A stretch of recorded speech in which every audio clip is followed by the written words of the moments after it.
Okay, I had just asked Yulia, who's going to be a teacher, if she can tell her students, "I love you."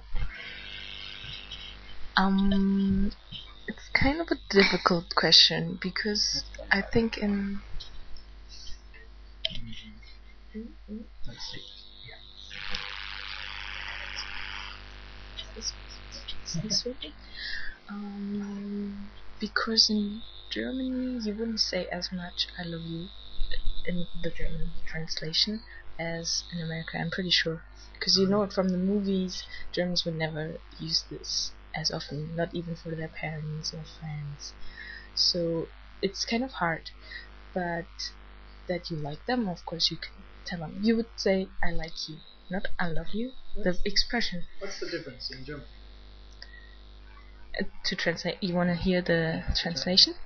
"I love you" would be "Ich liebe dich," and you pretty much say that for your partner or sometimes for your parents, but it's really Like you wait more till you say this. It's not nothing you would say fast, even if you really like a person. And "Ich mag dich," or I find that would be "I like you," or I think you're sympathetic. No, how do you say? Sympathy. No, you don't use that in English. I don't know. Let me see. What would you say? You probably in German you would tell a character a pupil what you like on them. Okay. Now, do you know the expression to put someone on the spot? Like to ask a difficult question that they're not prepared for. Like in the spotlight. Like a little bit, but it's more like to ask a question they're not prepared for, and then you have to answer while people are watching. A little bit like on the spotlight. Yeah. But because now I want to ask you, and you can just say, "I pass." If you A don't, student? you can not answer the question, but it's a trick question also. Right. Yeah. I'm going to ask you if you think young people need love. Of course they do, especially from their parents and then from their friends. Okay, now you know I work with suicidal teenagers.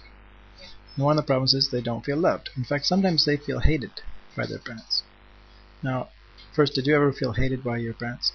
Can you ever think what time you felt hated by your parents? No, not hated. I was angry with them, but not hated. No. But a time you have felt hated by them, not hate for them, but hated by them. You know what I mean? Yeah, I know what Okay. you mean, but I don't think so. I felt like really angry, but I can't remember that I felt actually hated by them. And did your parents ever like tell you to get out of the house and never come back? I'm guessing they didn't, but I just want to get this on record. No. I had a real lot of fights with my mom, but she never stayed angry really long. Like after half a day, it was over. So this is I know it from friends that parents can stay a week angry with them, but my mama never did this. So, Okay, so the reason I'm asking is because basically I've come to the conclusion after traveling around, looking at my life, looking at the teenager's life, looking at America, everything, that we don't place a high enough value on love. And kids need love. They need to feel loved. And the suicidal teenagers I talk to, they've told me that sometimes they feel hated by their parents. Not hatred towards their parents. Sometimes they also feel that. But they feel hated by their parents, not loved, not wanted, not welcome in the houses of their parents. So what I think is the kids need to feel loved by somebody, and like you said, it should be their parents. But if their parents don't do it, and they don't have friends that do it, like let's say they're very different than their parents, then there's nobody left to love them. So that's the point I'm trying to make, is that a teacher can play an important role by showing that she loves the kids and the kids have value to the teacher, because sometimes these teenagers I talk to feel they have no value to anyone in the world. In fact, they actually tell me that the world would be better off without them, because they have this feeling that they're an inconvenience in the family. They don't do enough, or they don't do it well enough, something like that. So I would like to see people helping other people feel loved. What do you think of that idea? of course, it's a good idea.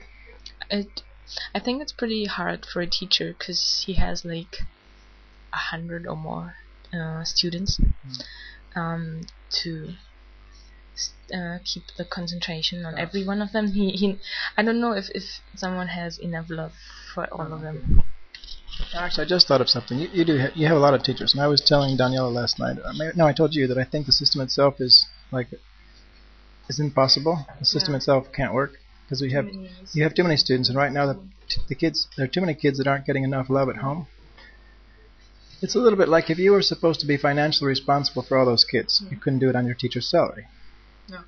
Right. No. So, if you're responsible for all the kids' emotional needs to feel loved, you can't do that either. It's not possible.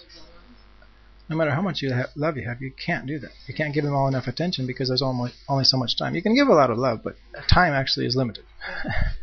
And a lot of kids need individual attention. So I just realized that the problem is that right now there are too many students who don't get the love from their parents. If they got the love from the parents, then you could teach them the subjects. Yeah, it would be easier. Of course, if they feel emotionally stable and loved, it would be easier. Of course, teaching. Yes, so that's a big insight for me just now. So thank you. Anything else you want to say to our audience? You're a star now. I think Steve made me think about a lot of different things because of his questions, his really good questions. Yeah. Thank you. And how much am I paying you to say this? Okay. Thank you. I just came